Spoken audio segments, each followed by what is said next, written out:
Most goals of the night came at Vale Park, but the first fell to Fulham and Martin Pike. Vale's equaliser wasn't too long in coming though. A neat build-up, the final ball in from Nicky Cross, and Martin Foyle's experience in front of goal was good enough to finish the job. In the second half, Port Vale took the lead when Dean Glover scored his first of the night after this goal-mouth scramble. But Fulham came back and made it 2-2 when a dreadful back pass put Paul Musselwhite in trouble. His clearance fell to Jeff Eckhart, who took cool aim to score. Extra time now, and Fulham went ahead for the second time through Julian Hales. His run to the heart of the home defence caused all sorts of problems, 3-2 to Fulham. But coming up, a brilliant goal from Ian Taylor.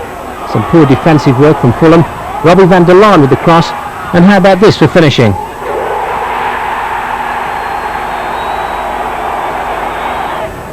The winner came in the 107th minute, largely through the efforts of Neil Aspin. His surge was eventually ended with a foul. Dean Glover blasted home the penalty to clinch another win for Port Vale.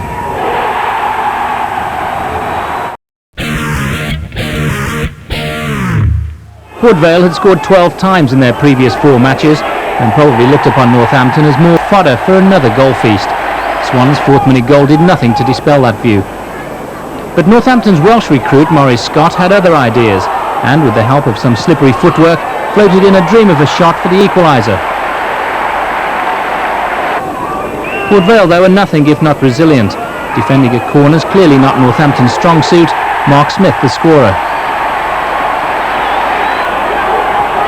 Into the second half now, and another flowing move from an increasingly confident home side. Paul Kerr made it 3-1, and the match seemingly as good as over, or so we thought.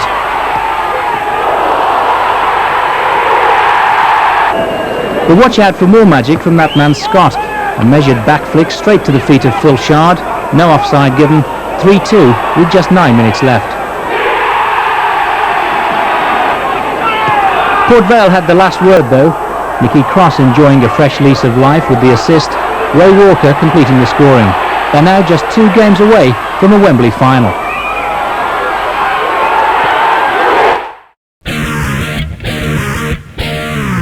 Stoke had been harbouring hopes of a promotion and cup double. When Graham Shaw was tripped, the cup holders must have seen the target coming even closer. But this miss was just the first for Mark Stein, and a terrible night for the leading scorer. The goal that took Vale to the final came from Robin van der Laan. John Rogers' team about to repeat the FA Cup win over their local rivals of earlier in the season. As for Stoke's majority in the 22,000 crowd, they just couldn't believe the chances that Stein for once couldn't convert. Listen, when you are in Holland, you always watch the cup finals, and Wembley is something special. We used to say it's holy ground and things like that. And now I've come over here and been here 2 years, and I've got a good chance to go there, and that's tremendous. We must be favourites, but you can't take anything for granted. I saw Exeter come here to Stoke, and they got a draw, very difficult to play against. But it gives us a great chance. The first time Port Vale have been anywhere near Wembley, so it'll give us an opportunity to see whether we could get Port Vale to Wembley. It's magnificent. The first leg of the Southern Area Final. Another big night for Potteries football, with Vale everyone's favourite for Wembley. Certainly it seemed to be going their way early on when Ian Taylor was tripped in the box. Paul Kerr tucked away the penalty, and the Vale fans waited for more goals.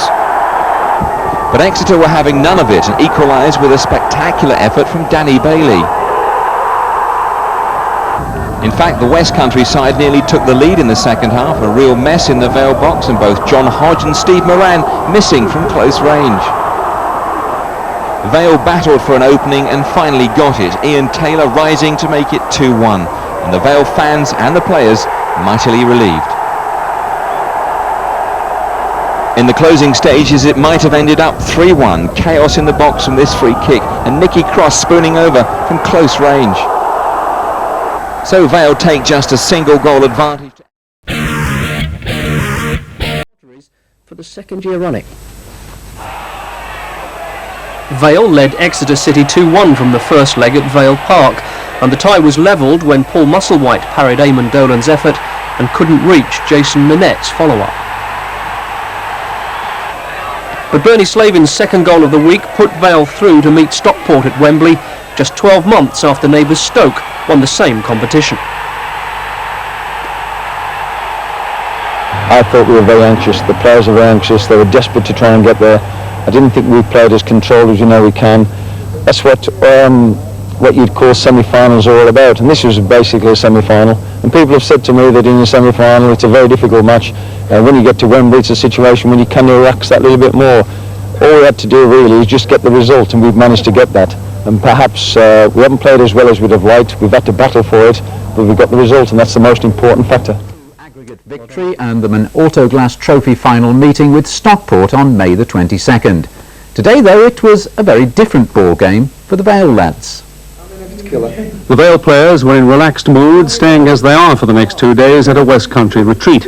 Snooker was the game that took their fancy, and they'll remain here until the weekend when Vale play a league match at Plymouth. It was a different story for the team manager. John Rudge braved the Dartmoor drizzle and went off for a round of golf. His companion, Eric Welsh, a former playing colleague at Torquay and Carlisle. Wet he might have been, but Rudge was well pleased with his side's draw at Exeter. We'd got that cushion of one goal, obviously, from the first leg, and we felt that we could get through. When they scored, well, yeah, it was a little bit of a heart. It was started to beat a little bit quicker, but the lads did the trick. It's a marvellous moment for Vale fans up there in the Potteries, isn't it?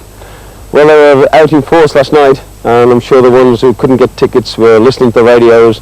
When they heard that Port Vale were actually going to Wembley, I think one or two perhaps wouldn't just believe it, but we've done it.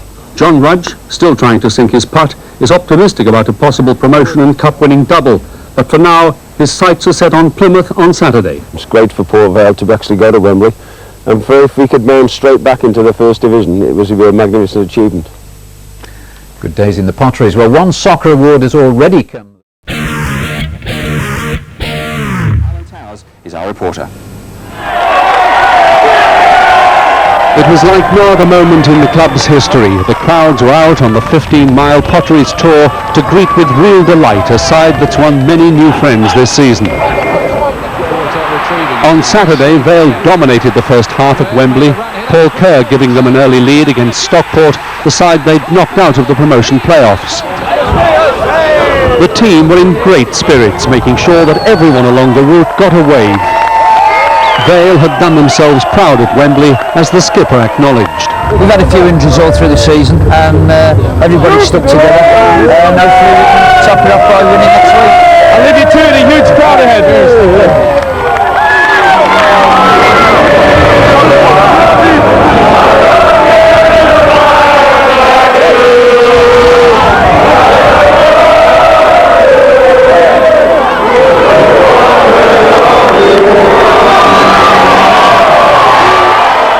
The entry into Burslem was tremendous, a sea of ecstatic faces and all openly showing their adulation of the first Vale side to go to and win at Wembley. Absolutely magnificent. I never thought we'd get so many supporters. It's absolutely tremendous for us. And of course, come next week, if you do it again, it could be double this crowd. Wow. Can you get more than what we've had today? The biggest crowd really coming back. It's been tremendous. Saturday's second Vale goal came from Bernie Slavin, the man who joined the club from Middlesbrough. At this stage, the Potteries men were well and truly in the driving seat. No one could be sure how many greeted victorious Vale, but the crowded Burslem Centre was an overwhelming sight for the club chairman. It's unbelievable. I didn't know so many people lived in Burslem. Actually, it's a small town. It's absolutely unbelievable. Vale have another Wembley date on Sunday when they hope they can beat West Bromwich Albion and so win promotion along with their neighbours Stoke City.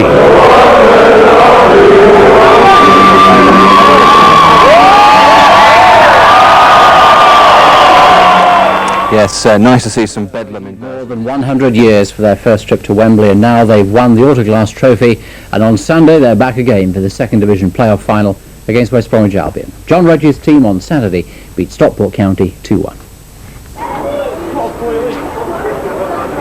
At the start of the Wembley journey, the emotions were mixed. Determination to win a cup final, coupled with the simple desire to enjoy the day. For John Rudge, this was to be a trip he once thought could never happen. 10 years a manager at Vale Park, this was his first real showpiece occasion, and the club's too. The trip from the hotel to Wembley was relatively swift, the general mood very relaxed. And there were those whose primary function for the day was to keep that feeling going. Entertainment manager on this trip, and I'm happy to be it, so... No, I did not set the alarm off at 2 o'clock this morning. Could you please tell them, Mr. Rudge, that I did not set it off? Is it a case now you can't wait to get started? Yeah, it'd be nice when we just start rolling up. So say we've had a good week to the build-up, and say we're just going to get there, really. I think we go in the game a bit more relaxed because we've got the other final coming up now, and I think it's only good to be a bit relaxed coming in big games like this. I think you've got to enjoy these occasions. They don't come that often, and it's nice to go to Wembley for the first time for myself. It's no good coming to Wembley thinking that you're not going to win something. Vale had sold 28,000 tickets for the final, and their fans heavily outnumbered those from Stockport. They were all determined to enjoy themselves.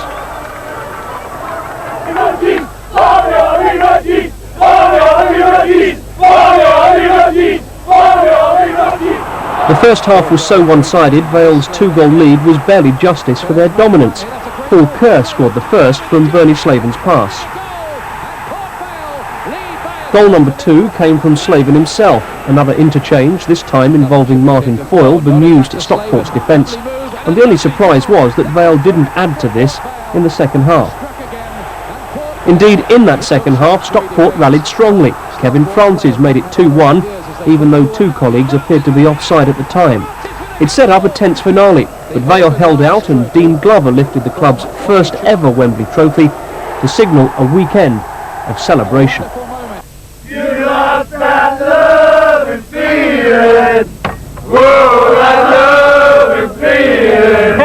It's absolutely memorable. You always enjoy it when you win.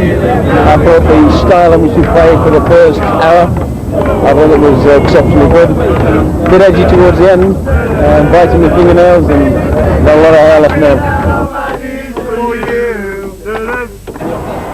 The party was still in full swing yesterday as Port Vale paraded through the streets of the Potteries. For them, the season isn't over yet. Next week, it's another Wembley trip for the playoff final with West Bromwich Albion. But this weekend, they were all determined to enjoy their cup final win.